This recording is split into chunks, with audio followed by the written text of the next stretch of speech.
जय हिंद। मैं हूं स्वप्निल तिवारी और सकार एकेडमी में आप सभी का फिर से स्वागत है।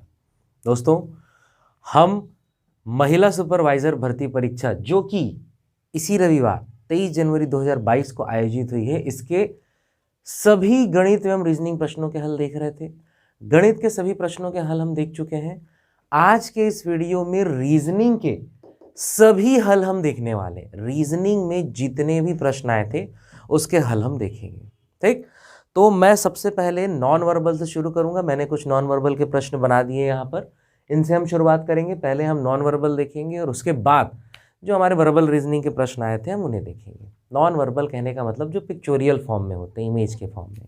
ठीक है। इसके साथ ही मैं आपको फिर से याद दिलाना चाहूँगा कि व्यापम की तैयारी के लिए वर्तमान परीक्षाओं में जो प्रश्नों के ट्रेंड चल रहे हैं उन्हें पकड़ना बहुत ज़रूरी है, और प्रीवियस पेपर जो भी व्यापम के हुए हैं उसके प्रश्नों को हल करना बहुत ज़रूरी है, जिसके लिए आप मेरे YouTube चैनल को फॉलो कर सकते हैं।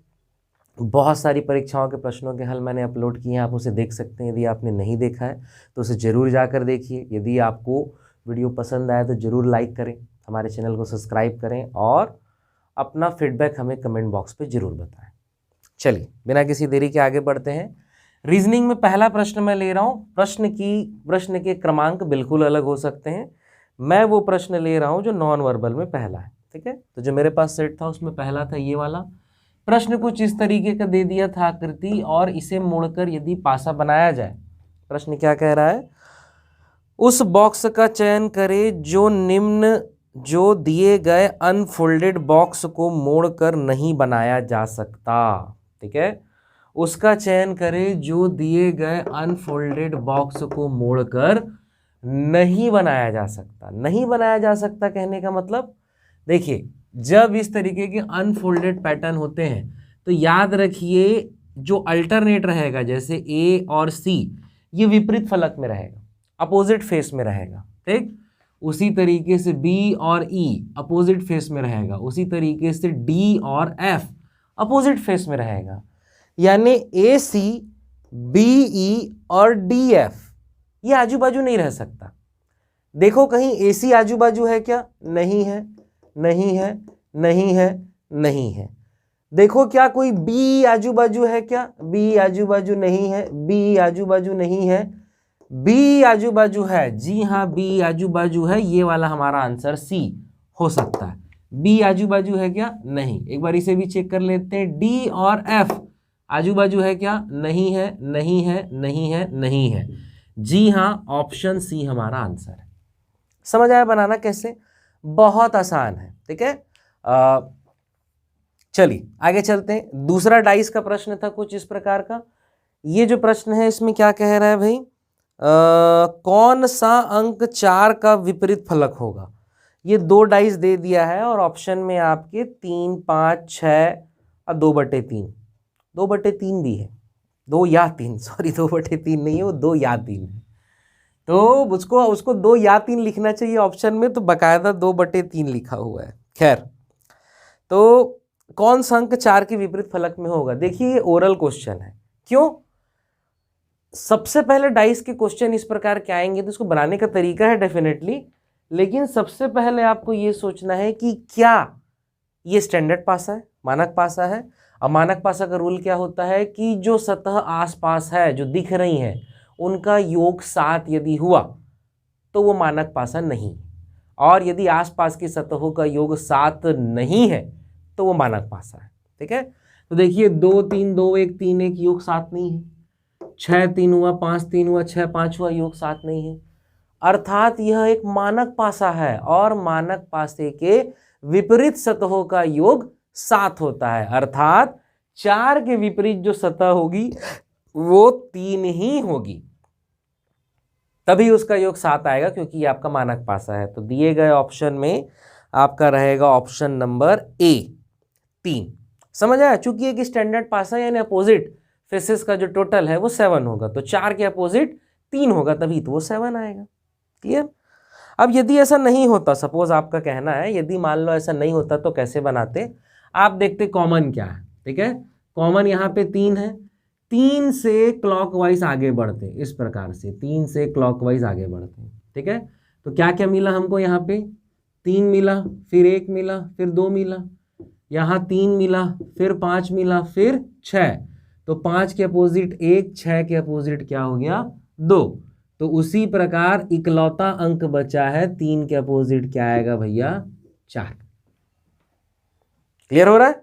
अब आपको ये लग रहा होगा कि हाँ भैया यहाँ तो स्टैंडर्ड पासा वाला फंडा काम नहीं कर रहा है, उससे आपको क्या करना है, हम तो आपको डायरेक्ट सॉल्व करने का भी तरीका बता दिए और मेथड से भी बता दिए। बनेगा। चलिए तीसरा प्रश्न देखते हैं। ये वेन डायग्राम से रिलेटेड प्रश्न था। इसमें ये पूछ रहा था कि मनुष्य, शिक्षक और स्नातक को कौन सा वेन डायग्राम रिप्रेजेंट करेगा। ठीक, अब जो भी शिक्षक होगा या स्नातक ग्रेजुएट होगा वो दोनों मनुष्य तो होंगे, यानी एक मनुष्य बड़ा गोला रहेगा और उसके अंदर बाकी रहेंगे, इतना तो तय है। यानी हमारा ऑप्शन ए कट गया, ऑप्शन बी कट गया।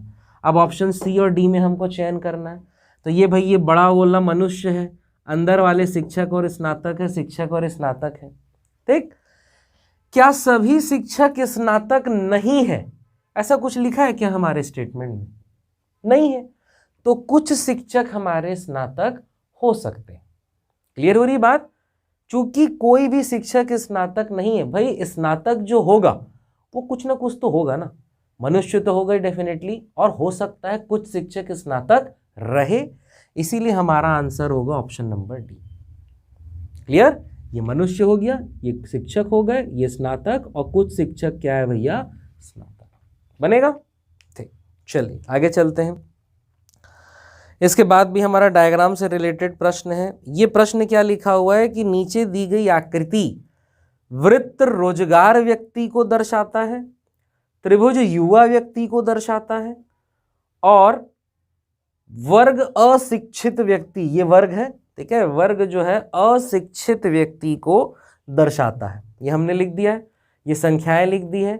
तो प्रश्न हमसे पूछ रहा है युवा, शिक्षित और बेरोजगार व्यक्ति को कौन दर्शाएगा। ठीक है, प्रश्न हमसे पूछ रहा है युवा और शिक्षित और बेरोजगार व्यक्ति को कौन दर्शाएगा। अब गोला के अंदर वाले सब रोजगार हैं, ठीक है, तो गोला के बाहर वाले जितने होंगे बेरोजगार होंगे, यानी आपका ये 1, 2 और 3 ये सब क्या है बेरोजगार। बेरोजगार को हमने फाइंड कर लिया 1, 2 और 3। अब बेरोजगार में हमको और कौन चाहिए, शिक्षित। ये जो वर्ग है वो अशिक्षित को रिप्रेजेंट कर रहा है, तो वर्ग के बाहर क्या होगा शिक्षित, यानी केवल हमारे पास क्या बचा 3, और क्या चाहिए युवा। हाँ 3 जो है भैया युवा के अंदर है, यही हमारा आंसर। ठीक है, तो कौन से ऑप्शन में दिया है ये, ऑप्शन नंबर बी 3 बनेगा इस प्रकार का प्रश्न। इसको बनाने का यही सबसे बेस्ट तरीका होता है, जो दिया है उसको क्वेश्चन में ढूंढते जाओ। बनेगा। चलिए आगे चलते हैं और इसको हम मिटा लेते हैं। चलिए अगला प्रश्न देखते हैं। मैंने आपके लिए चित्र यहां पर बना दिया है। अगला प्रश्न हमारा 5वां प्रश्न है। कुछ इस तरीके का चित्र दे दिया है जिसमें लिखा है, पहला कथन लिखा हुआ है कि आयत जो है, ये वाला आयत, ठीक है, ये शासकीय कर्मचारी को रिप्रेजेंट करता है, दर्शाता है। त्रिभुज जो है वो शहरी व्यक्ति को दर्शाता है। वृत्त जो है वो स्नातक को दर्शाता है। वर्ग जो है ये अंदर का छोटा सा वर्ग ये क्लर्क को दर्शाता है। ठीक, अब सही कथन को चुनिए और 4 ऑप्शन आपको दिया हुआ है, आप स्क्रीन पे प्रश्न को देख सकते हैं। सही कथन को चुनिए। पहला लिखा हुआ है कि सभी शहरी व्यक्ति स्नातक है। सभी शहरी व्यक्ति जो है वो स्नातक है क्या? नहीं, सभी शहरी व्यक्ति यानी ट्रायंगल को सर्कल के अंदर होना चाहिए था, ऐसा नहीं, इसलिए पहला गलत हो गया। दूसरा, कुछ क्लर्क शासकीय कर्मचारी है परंतु शहरी नहीं। कुछ क्लर्क जो है शासकीय कर्मचारी है परंतु शहरी नहीं, लेकिन पूरे के पूरे क्लर्क यानी वर्ग त्रिभुज के अंदर है, इसीलिए दूसरा वाला भी गलत हो गया। तीसरा, सभी शासकीय कर्मचारी क्लर्क है। सभी शासकीय कर्मचारी मतलब आयत क्लर्क है, तो सभी शासकीय कर्मचारी आयत जो है वो वर्ग के अंदर है क्या? नहीं, इसलिए तीसरा भी गलत हो गया। तो चौथा चेक करने की जरूरत नहीं है, चौथा ही हमारा आंसर है। फिर भी चेक कर लेते हैं। कुछ शहरी व्यक्ति स्नातक नहीं है।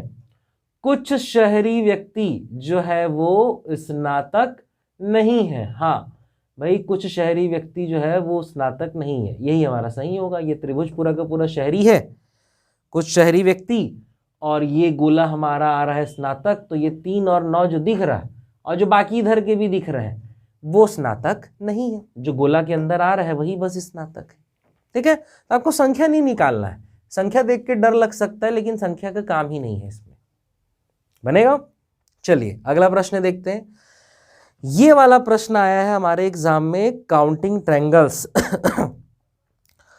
त्रिभुज को इसमें आपको गिनना है। ठीक है, मेरे पास जो प्रश्न संख्या है उसमें 47 दी गई आकृतियों में त्रिभुजों की संख्या की गणना करें। देखिए, ट्रायंगल काउंट करने का मैं सबसे आसान तरीका आपको बता रहा हूं, सबसे आसान तरीका ना। देखिए याद रखिए, मैं यहां पे बना दे रहा हूं कि कुछ इस प्रकार की यदि आकृति होती है, ठीक है, वर्ग रहता है और ये 2 विकर्ण रहते हैं, तो इस प्रकार की आकृति में 8 त्रिभुज होते हैं, याद रखिए। ठीक, अब मैं ब्लू पेन से उसे बॉर्डर कर रहा हूं। तो सबसे पहले हम ये वाला देख रहे हैं, बड़ा वाला। देखिए बड़ा वाला वर्ग है, ठीक, ये इसका एक विकर्ण है इस प्रकार, दूसरा विकर्ण है इस प्रकार की आकृति बनी, यानी सबसे बड़े वाले में कितना हो गया, 8।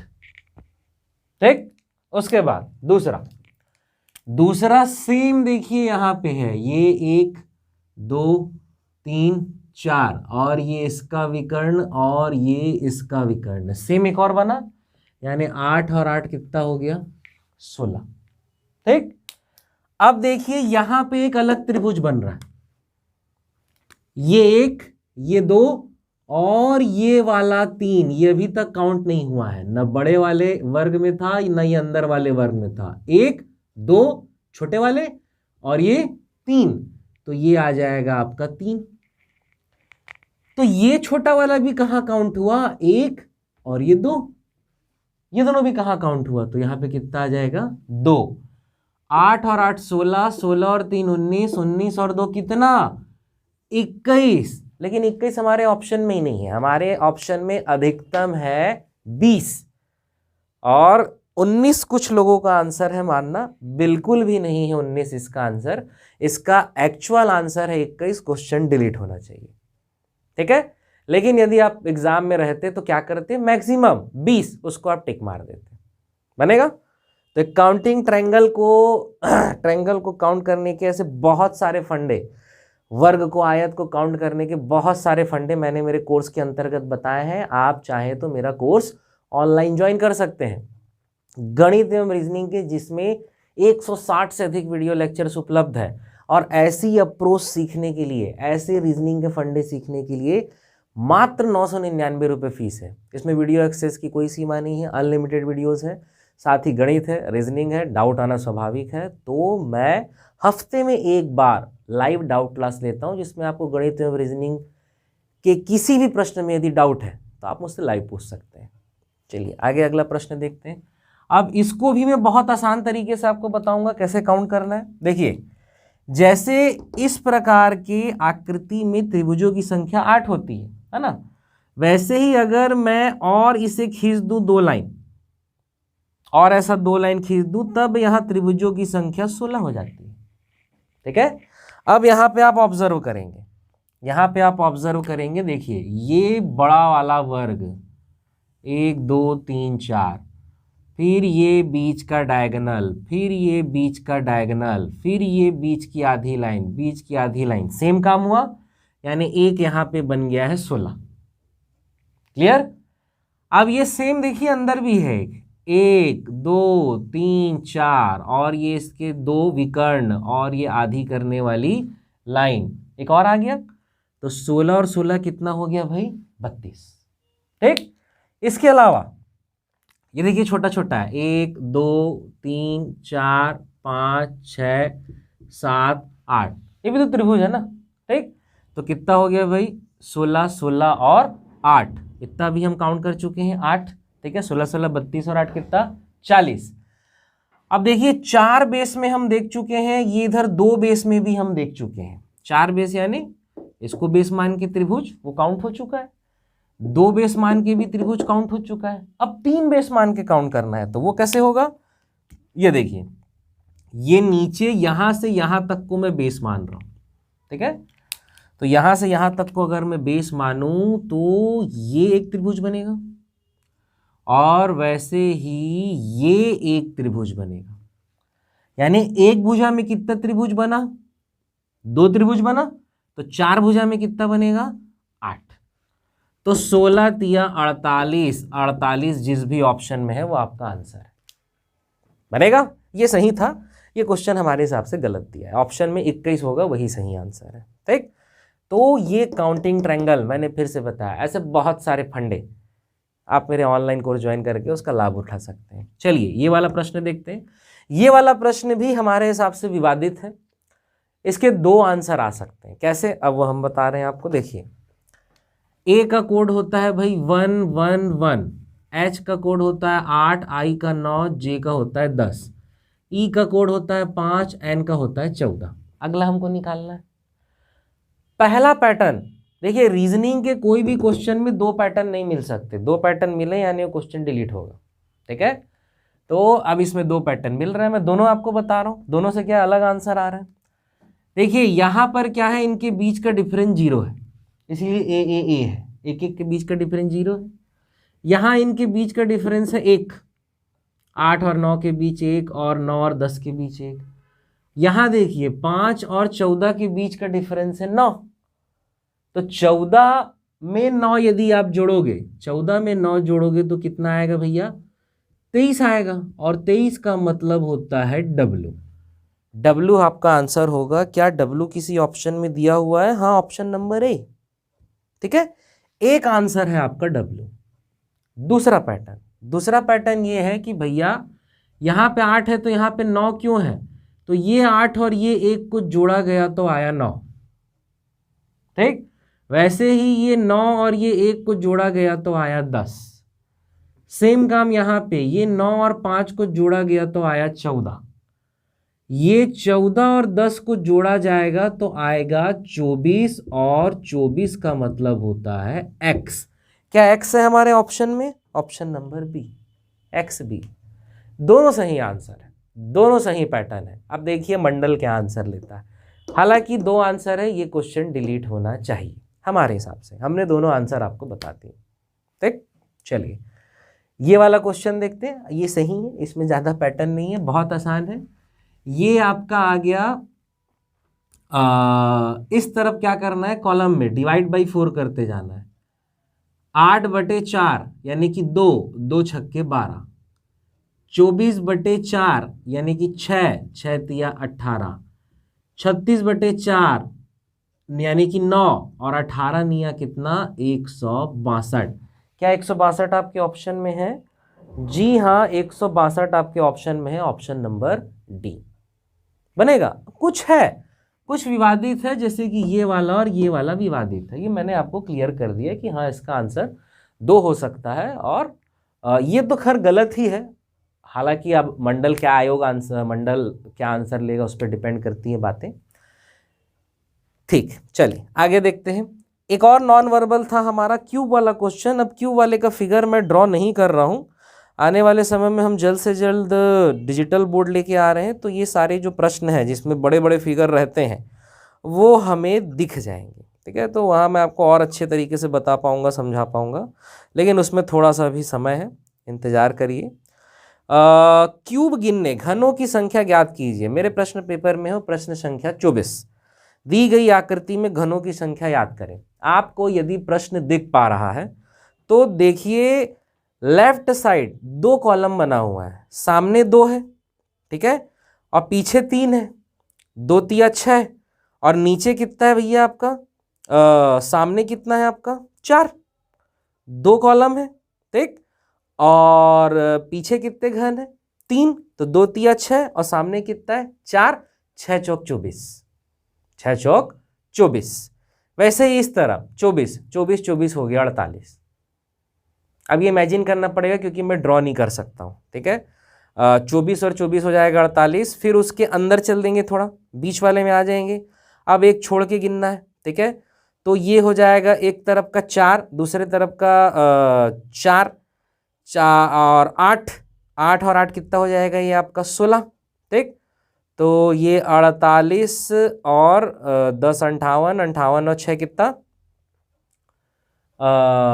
64।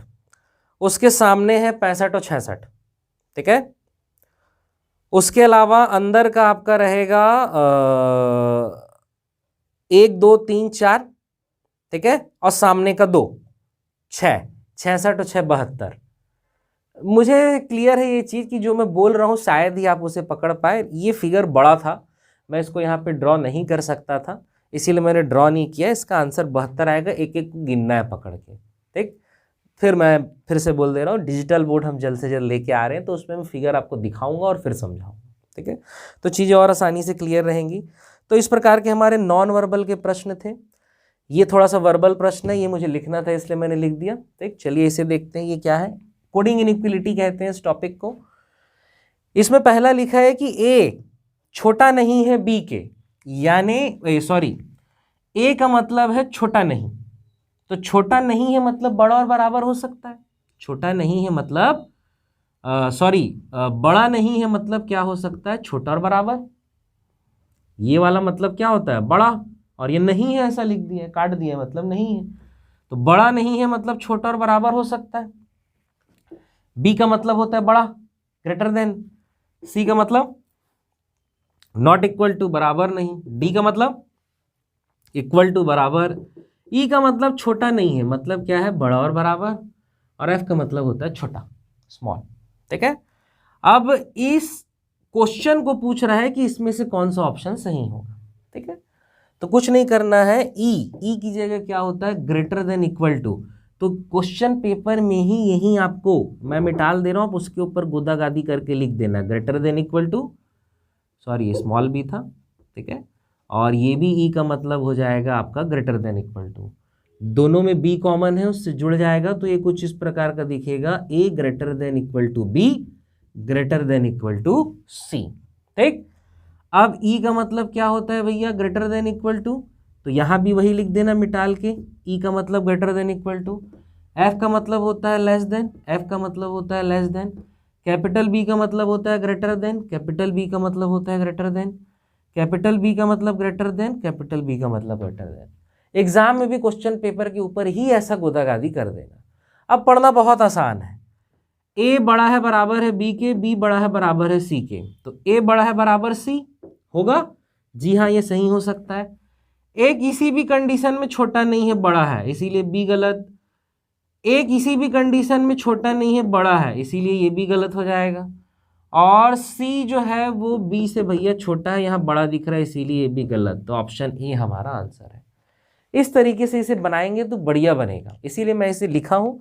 एग्जाम में भी पहले सिंबल का मतलब निकालना, और जो अल्फ़ाबेट दिया है या कभी डॉलर एस्ट्रिक ऐसा सिंबल दे देता है, उसी के ऊपर गोदागादी कर देना। सपोज पहली बार गोदागादी करके नहीं सोच पाओ तो इंग्लिश तरफ पहले करना, ताकि आप एक बार और कर सको। हिंदी है, यदि गलती आपको लग रही है ऐसा कि हाँ गलत बना दिए, तो हिंदी तरफ वो काम कर देना, बनेगा। अलग से लिखोगे तो टाइम ज़्यादा लगेगा, और कुछ नहीं। चलिए आगे चलते हैं, मिटाल लेते हैं भैया।